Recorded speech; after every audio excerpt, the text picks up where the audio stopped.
Well, hello everyone, and thank you for joining our November edition of Talkin' Water. My name is Justin Dyke. I'm Tualatin Valley Water District's Communications Director, and I will be the host today as we go through some winter preparation tips. And judging by the lookout of my window, it's a great day to talk about preparing for winter. Couple quick guidelines as we get started today. These sessions are recorded, so if you're interested in taking notes, or you're thinking there's a lot of things here that are valuable content, which I hope you do think that later, you can go back and watch this session on the district's YouTube channel, posted probably within an hour or two after the content is finished today. Please make sure to mute your microphone, and there is a moderated Q&A after the presentation, and you can type in your questions at any time. You see in the red circle to the right in the middle of your screen, there's a Q&A bubble there. Please, if you're anyone like me and you're worried you might forget a good question before you get to the end of the presentation, go ahead, type at any time. We will get to all the questions from our customers, whether typed or those who want to use the raise hand function and just ask our experts directly. We will make sure we answer all the questions. If you have any accessibility needs, there is a 3-dot ellipsis on the bottom corner of your screen. You can click on that, either magnify or translate the slides to fit your viewing needs. And lastly, as a reminder, we operate in an inclusive and discrimination-free manner to serve all of our customers, and we may exclude participants who disrupt today's presentation. Today's experts are Mike Etienne, our Field Customer Service Lead, and Cal Howell, our Senior Water Quality Inspector. And without any further delay, I will hand over the slides to Mike, who's going to lead us off with winterizing your home.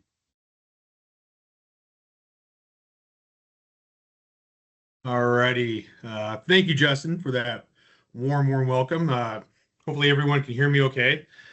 Well, welcome. Thanks for joining us today and taking time out of your busy schedules, I'm sure, to learn about how you can not only, protect your home, but help us in the district protect, take better care of you as our customers. So I am going to go ahead and move to the next slide here. Sorry, it's been a while here. So thanks again. So essentially your actions are essential in helping us provide a better service for you. We may be delayed when we're experiencing inclement weather, sometimes because of road conditions or because we're assisting in other things such as no water calls. Typically in a freeze event, which is usually a couple days in a row where we stay below freezing weather, we start to get freezing or no water calls from our customers, and then usually those translate into future possible leak calls. So what you can do in helping us is essentially just be better prepared. How do you do that? Keeping an appropriate amount of water supply in your garages or in your pantry, because it may be a while before we can get to you. We're going to be focusing on our customer calls and obviously keeping our healthcare, our hospitals up and running first. And make no mistake, we will respond to your calls and try to get there as safely and efficiently as we can. How you can help us is finding your water shutoff, and that you may or may not have a water shutoff in your home. If you have typically homes that are after the late 90s, they may have some that are located usually around in the garage area. You'll see some images here below where the bottom two left images kind of show what might be available in your garage. These are quick and easy to access if you know where they are. So hopefully after today, if you haven't already, you're going to go look around your house and see if you have some of these valves. Crawl space or basements, typically in your garage. The picture to your right in the older homes, I find like homes that were built in the 70s and 80s might have one in a flower pot. My only piece of advice is if you have one in a flower pot, which is the picture on your right. If you haven't operated in a while, be very careful and hesitant when you operate it. If it feels like it's seized up, don't put any extra pressure on that, because you might actually cause a leak yourself. So, but finding out where your valves are is pretty quick and easy to do. Just a quick tip: there are some meters that are on your house that are not associated with our water meter. If you have an irrigation system, you may have a rainbird type system or an irrigation panel that will help control your irrigation system, but that's not your main water shutoff. The picture in the middle is your power meter. And then the one on your right, which is your natural gas meter, and it also has a valve. and we've had customers mistake that for their water as well. So just be aware that your water meter is usually located in the ground, and if you have it at any point leading up to inclement weather, give us a call. We're happy to schedule a visit to come out and show you where your meter is. We like to operate the shutoffs on those, but as a customer, it's always good to know where your water meter is in case of an emergency. Also, closing the foundation vents to your home. It prevents that cold air from getting underneath the home and hitting those exposed pipes. And we'll go a little bit more into that. But that cold air is going to be the number one culprit of causing a potential freeze in your lines. So some additional things that you can do to prevent some possible freezes. And I would say that the majority of the calls that we take when we respond to no water or frozen water calls are usually homes that haven't covered the hose bibs or their outside faucets. It's quick and easy to do. Most of your local hardware box stores will have the covers that you can place on those. Now's a good time. If you're not out irrigating, which you probably aren't, go ahead and slap those on there, and that way, when you're scrambling to try to get the groceries and gas and everything else, prepared for the winter months, it's one less thing that you have to worry about. Insulate your hot and cold pipes. It's kind of like a bridge that usually freezes first before the rest of the roads freeze, because that air gets above and below that bridge, causing that ice to form quicker than it does on the roads. It's the same for the pipes. If they're exposed, they're going to freeze quicker. And you can buy some foam rolls that go around the pipes. So anything that's exposed to the outside air is something that you want to take care of. Another quick tip is you can open up your cabinets.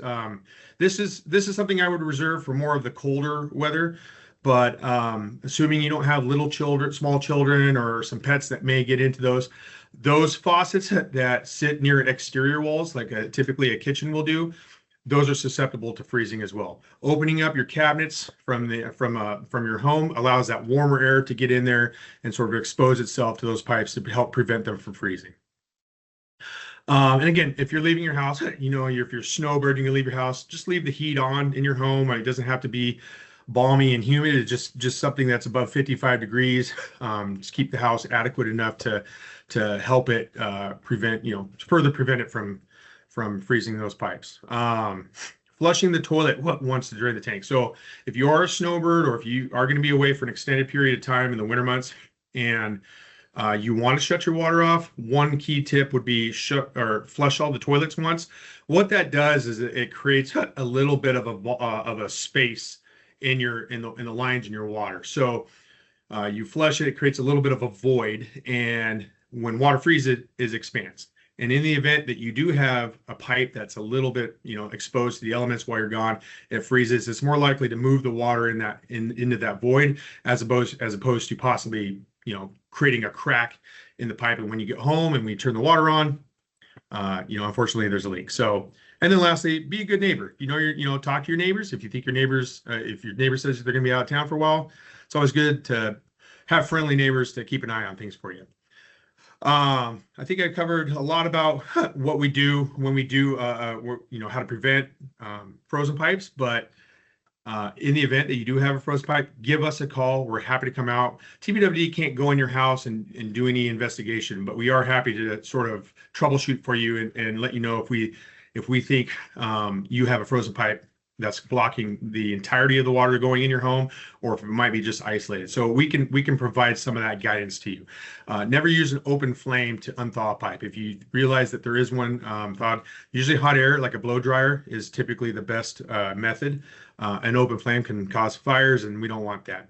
And then lastly, give us a call for any time.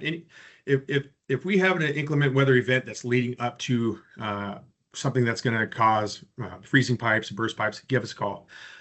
We want to save the 911 calls for the real emergencies, for people that are in dire needs. And the last thing we want to do is tie up those services for the water call. So give us a call, and we'll free up the 911 emergency responders for the things that they really need to assist with. If you live in a condo complex or an apartment complex, please touch base with your manager or your facilities persons. They'll be the best to troubleshoot the issues, and they may actually call us to help assist them with that. So With that, I think I'm going to go ahead and hand it over to my friend Cal, and thanks. Thanks, Cal.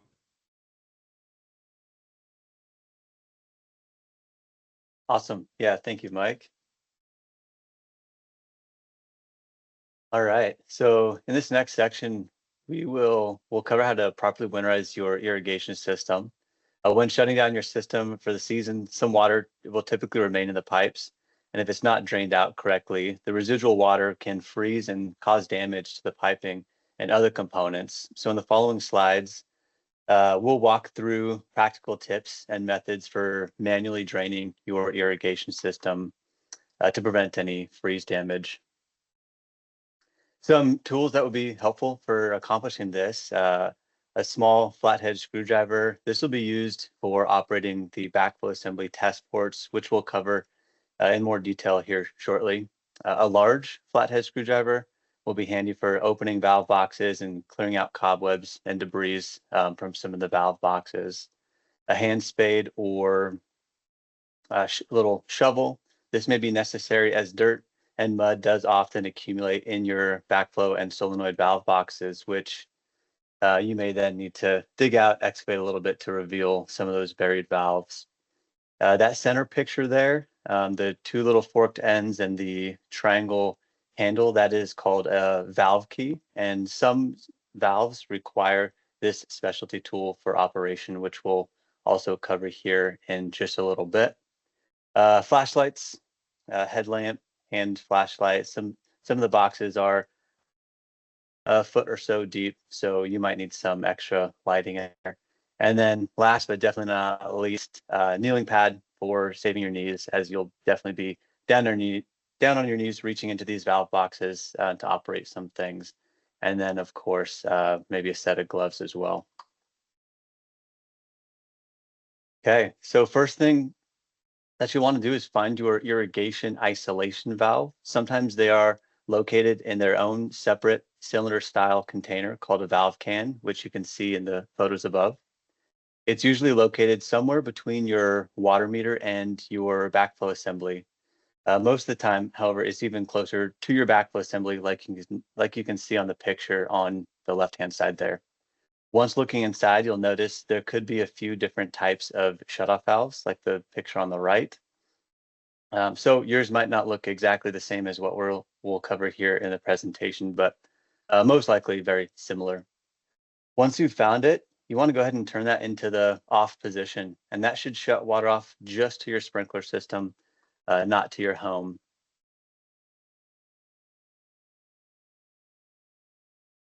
If yours is a hand gate valve, such as the picture on the left, you'd want to turn that clockwise to close or counterclockwise to open. Pretty much the same operation as like a standard hose bib. It might just be a bit more stiff just because it's probably not been operated as often as your hose bibs. If you have a cross style gate valve, which is the center picture, this is the one which does require that specialty tool, that valve key. You want to place the two forked ends over the cross and operate it in the same way that you would the hand gate valve, clockwise to close, counterclockwise to open. If you have a ball valve, these are typically operated by hand, which is the picture on the right, although a valve key in some cases can work on those if they are small enough. They only require a quarter turn. When the handle is perpendicular to the pipe, the valve is closed. When it's parallel to the pipe, the valve is opened. So the picture here is illustrated in the opened position. And as you can see, highlighted in yellow, which just would have popped up on your screen now, some valves have additional drain ports with a cap on the side. If your valve has this, you'd want to loosen the drain cap to drain the water out from between the valve and the backflow assembly. Once that pressure is relieved and the water is drained, you can tighten that back up so you don't get lost before next season when you turn the system back on. Sometimes the shutoff valves are located in the same valve box as the backflow assembly, as shown in the picture on the left. However, if you don't have a separate isolation valve, like the one shown in the picture on the right, you can use the ball valves on your backflow assembly to shut water off to the irrigation system.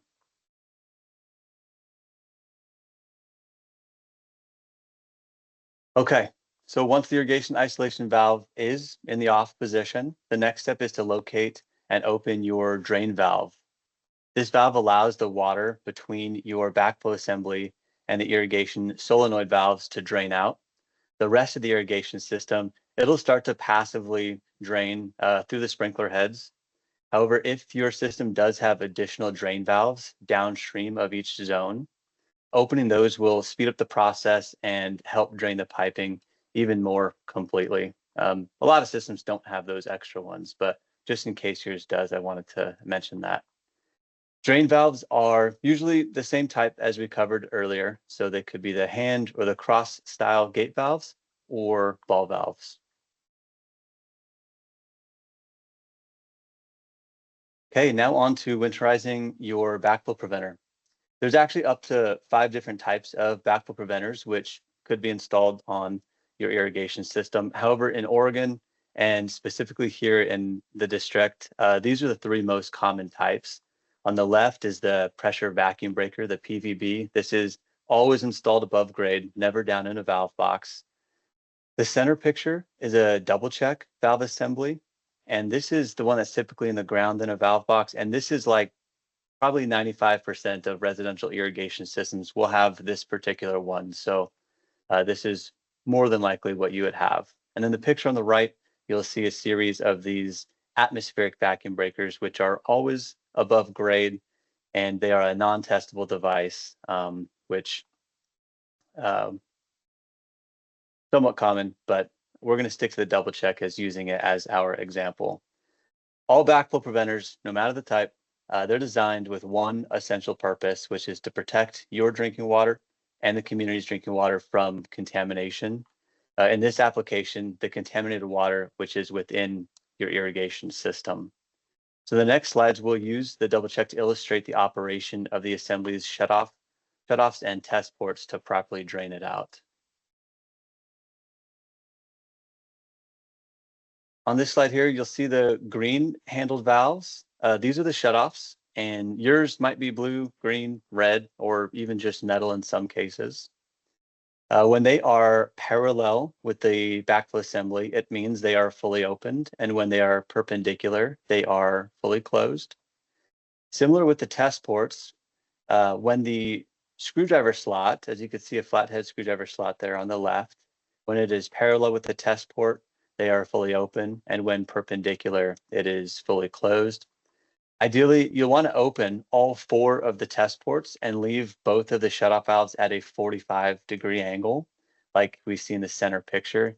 This will drain some of the water and allow for expansion if the water were to freeze.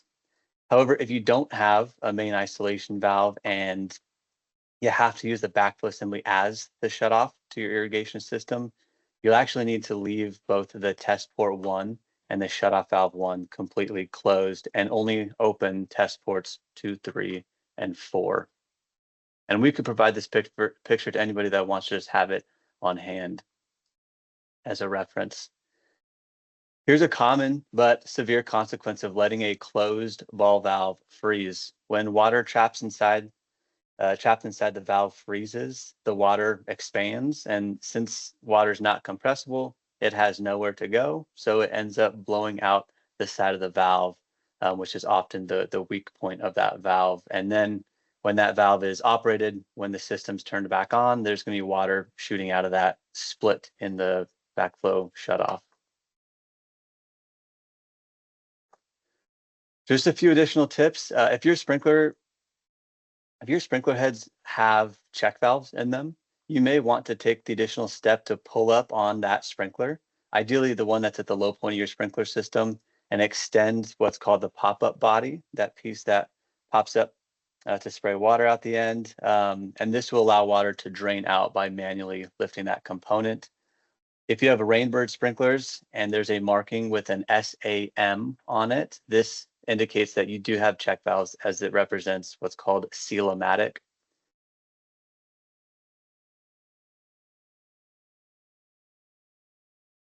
And once the system is drained out, after you've followed all these steps, you'd want to actually go back and close those drain valves and tighten any loose drain caps, so you don't forget about them when springtime comes and you start turning the system back on. For the controllers, very simple. For the indoor and outdoor mounted controllers, you want to leave the power on to the system. However, you want to turn the dial for your timers to the off position. The heat from the transformer, it'll keep the enclosure warm enough to keep condensation from forming inside the controller enclosure, especially for the outdoor ones. But leaving the dial in the off position will make sure your solenoids don't activate during the off season. You may want to consider using split foam secured with some duct tape to insulate any exposed piping, especially to those above ground backflow preventers.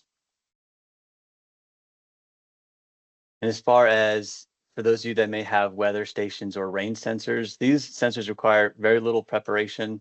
If yours tend to collect water on the top, you may want to cover it with a plastic bag and secure to the zip tie. This will just help to prevent water and debris from accumulating on top and then freezing. And with that, I will turn it back over to comms. Thanks, Justin. Thanks, Cal. We covered a lot of really good information there on how to prepare your home for winter, and especially how to prepare your irrigation and your backflow assembly. So I want to take a moment now to make sure if there are any questions from our audience, and we can answer them. Folks, if you have a question, you can please type it into the Q&A or the chat field. I'm going through both of those. I currently don't see any questions. However, our experts are available if anyone has any questions about preparing their home, whether that's finding their home shutoff valve or what to do when and if a pipe freezes, or any of the questions about irrigation and backflow for Cal. We're happy to answer those.